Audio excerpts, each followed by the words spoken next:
wa barakatuh.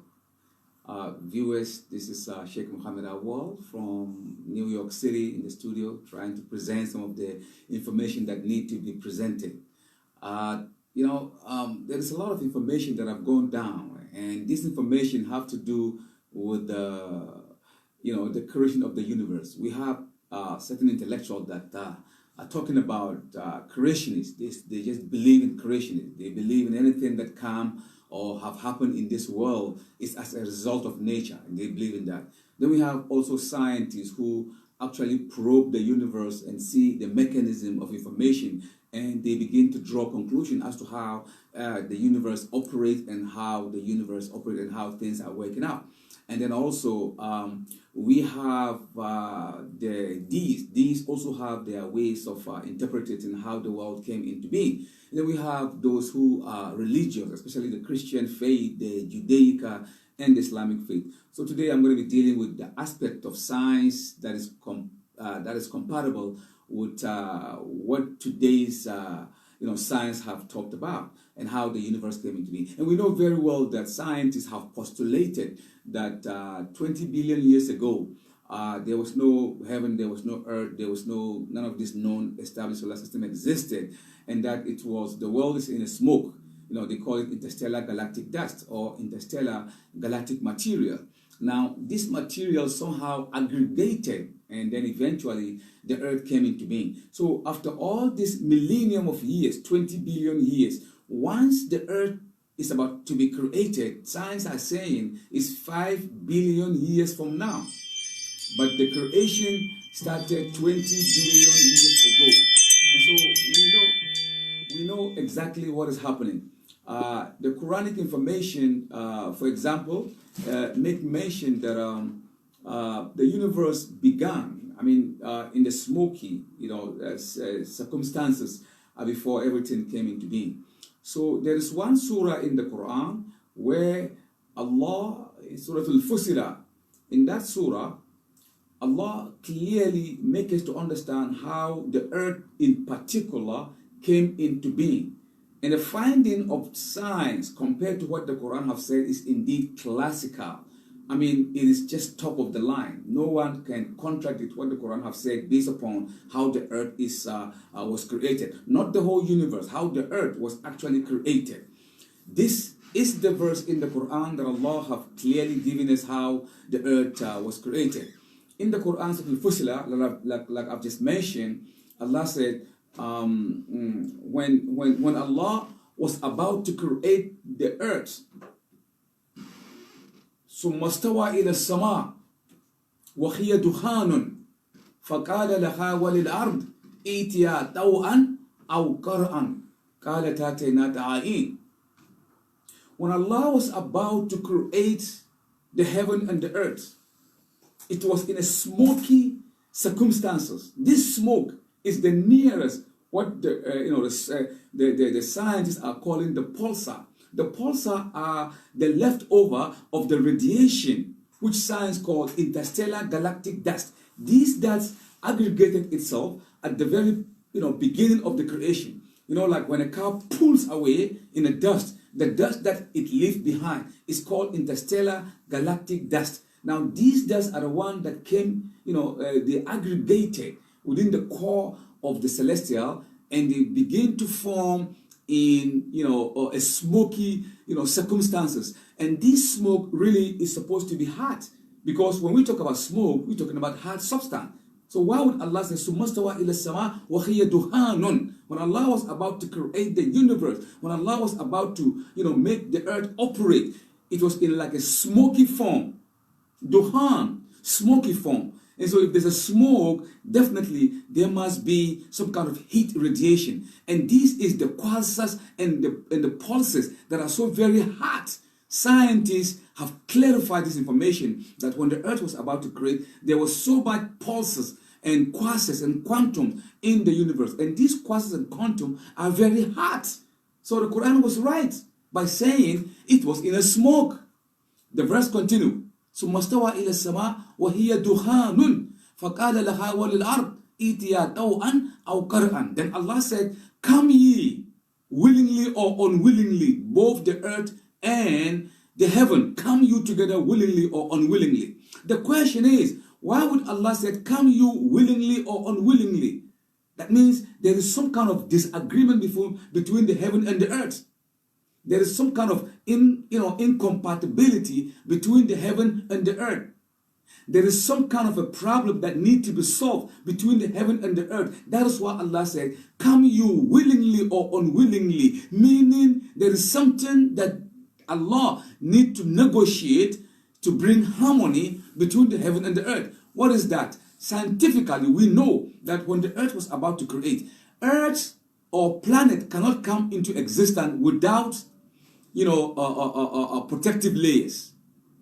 Earth or any other planet have to be inhabited, but it has to have protective layers, which will protect the earth from bombardment, from energy that have lost their energy and they're moving in the void. There's got to be this kind of mechanism. So Allah in His wisdom, He's saying, come you willingly or unwillingly. And they both said, we come in willing obedience. Meaning, when Allah speaks, all of them listen, even though they have a problem amongst themselves. Now, what is it that the earth wants from the heaven? What is it that the heaven have to give the earth? Yes, the earth needs to be inhabited. And before it become inhabited, it have to have atmosphere, a protective layer. It must have atmosphere, which is acting as a protective layer. Now, if this is the situation, then the earth is chasing the heaven for protection. But the heaven keep going away. The earth is moving towards the heaven, and the heaven is moving away. So when Allah said, come you willingly or unwillingly, they both came in willing obedience. Then the heaven came and stood with the sun 93 million miles away from the earth. Then the earth also tilted itself 23.5 degrees. Then the moon moved away 255,000 miles away from the earth. Each of them became so, they positioned themselves such that there would be a protective layer to make earth a place to be habitable.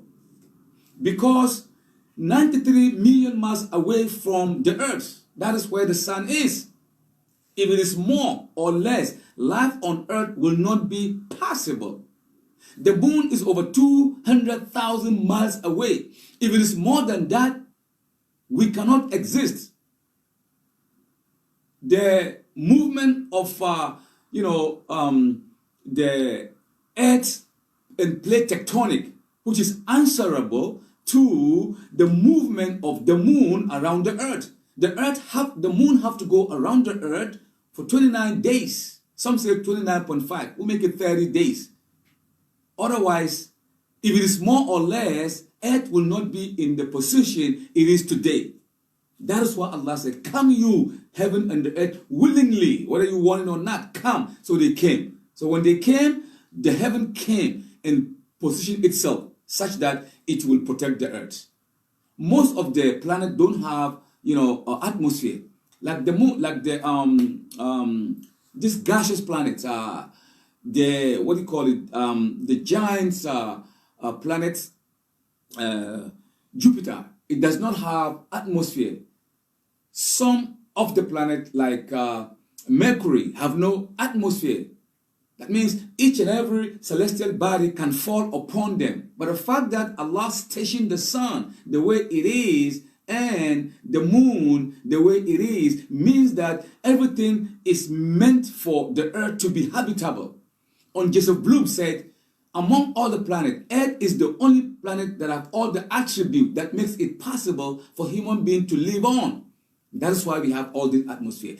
If the sun is 93.5, those who live around the Scandinavia, Sweden, Finland, and all these other nations, half of that country might sink in the ocean because there will be too much energy exerting itself in that part of the triangle going up into the British Isles. And we know it quite clearly.